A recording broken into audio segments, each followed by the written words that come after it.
you're 2 seconds late for work, boy. Get in the kitchen and make me some money, eh? Shut up, Mr. Krabs! Shut the fuck up! Listen here, Krabs! me and Squidward, we gave the formula to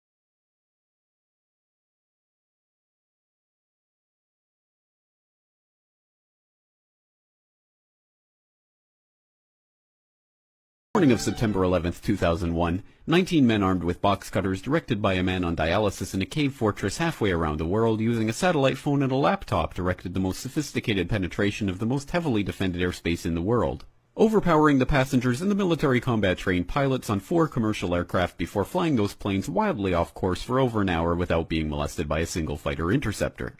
These 19 hijackers, devout religious fundamentalists who like to drink alcohol, snort cocaine, and live with pink-haired strippers, managed to knock down 3 buildings with 2 planes in New York, while in Washington a pilot who couldn't handle a single-engine Cessna was able to fly a 757 in an 8,000-foot descending 270-degree corkscrew turn to come exactly level with the ground, hitting the Pentagon in the budget analyst office where DoD staffers were working on the mystery of the $2.3 trillion that Defense Secretary Donald Rumsfeld had announced missing from the Pentagon's coffers in a press conference the day before, on September 10th, 2001.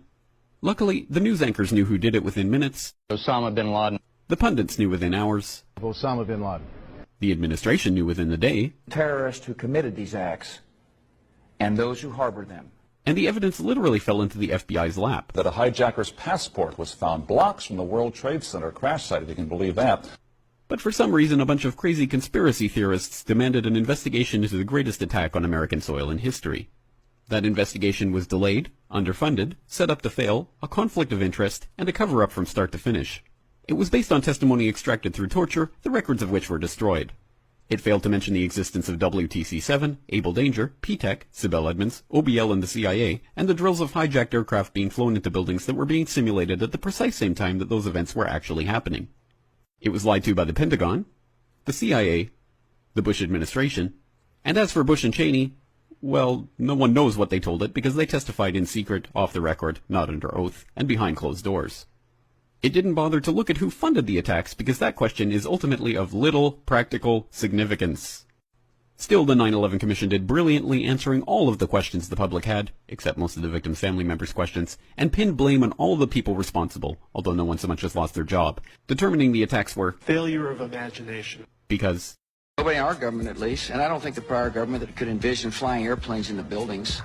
Except the Pentagon, FEMA, NORAD, and the NRO. The DIA destroyed 2.5 terabytes of data on Able Danger, but that's okay because it probably wasn't important.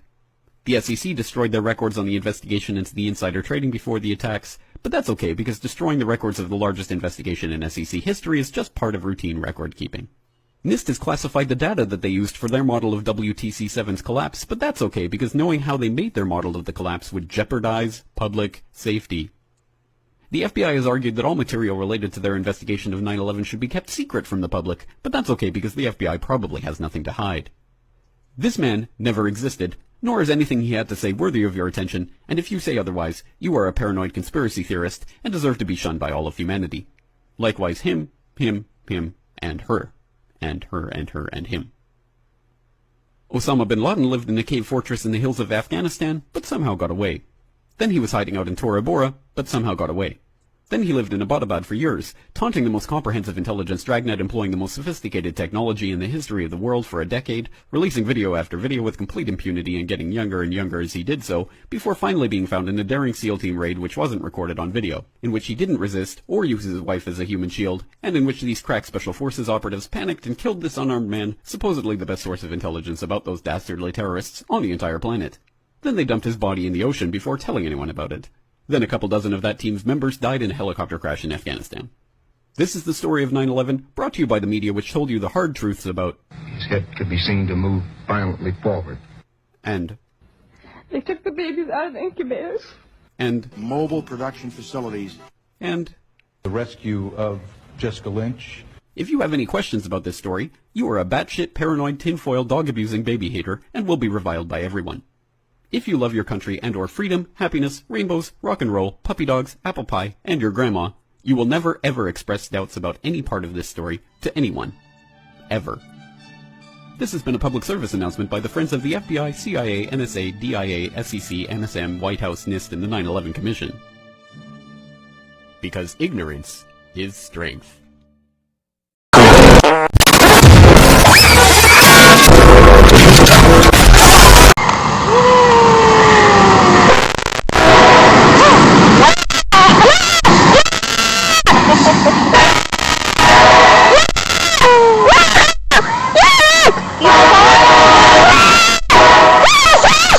Total disgust here. What the fuck is this piece of shit?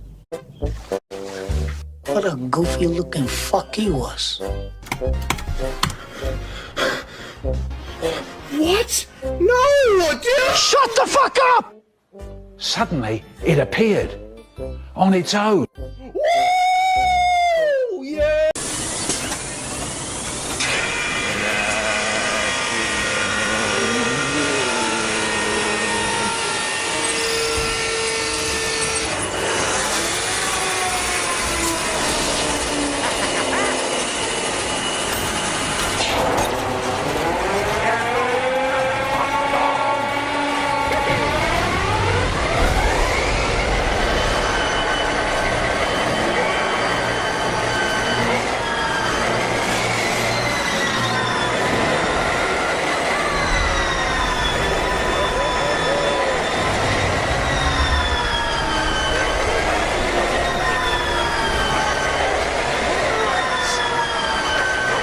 Fuck you, Chesterton! If you're dumb enough to go railfanning this weekend, you're a big enough schmuck to come to Railfan Hell! Homer, trains that derail! Mean! If you think that trespassing is okay, you can kiss my ass! It's our belief that you're such a stupid motherfucker, you'll fall for this bullshit! Guaranteed! If you have a class 2 vest, shove it up your ugly ass! You heard us right, shove it up your ugly ass! Bring your phone, bring your scanner, bring your mom, we'll fuck her! That's right, we'll fuck your mom! Because at Railfan Hell, you're fucked 6 ways from Barstow! Take a hike to Railfan Hell, home of Challenge Foaming. That's right, Challenge Foaming. How does it work? If you can foam for 6 trains straight and not get memed, you get 2 horn shows. Don't wait, don't delay, don't fuck with us or we'll cut your nuts off. Only at Ralph Van Hell, the only group that tells you to fuck off. Hurry up, asshole. This event ends the second after you click on that link, and you better not snitch or you're a dead motherfucker. Go to hell. Ralph Van Hell, Chesterton's filthiest and exclusive home of the meanest sons of bitches on the website of Facebook. Guaranteed.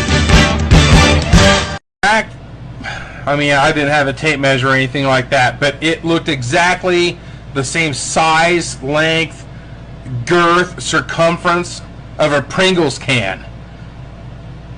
Maybe a bit bigger.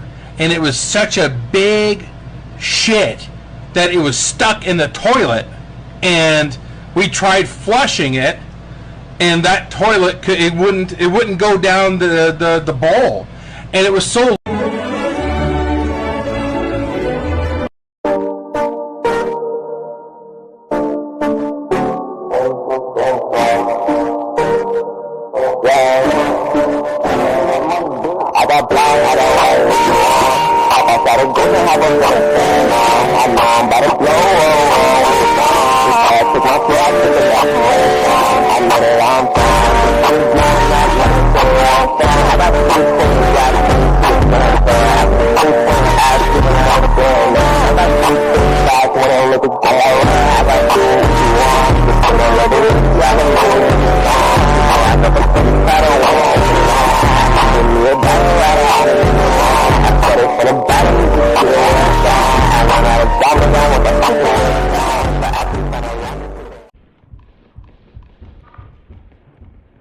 So, Andrew.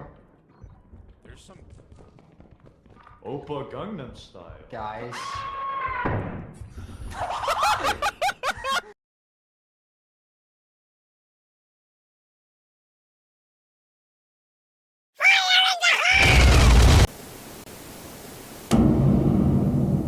Hey, Vsauce! Michael here. How fast can you run?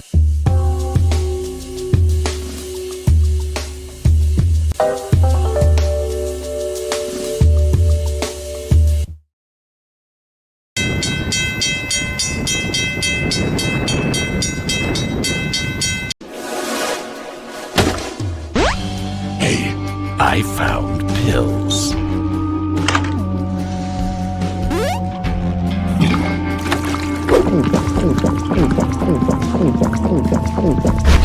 Balls.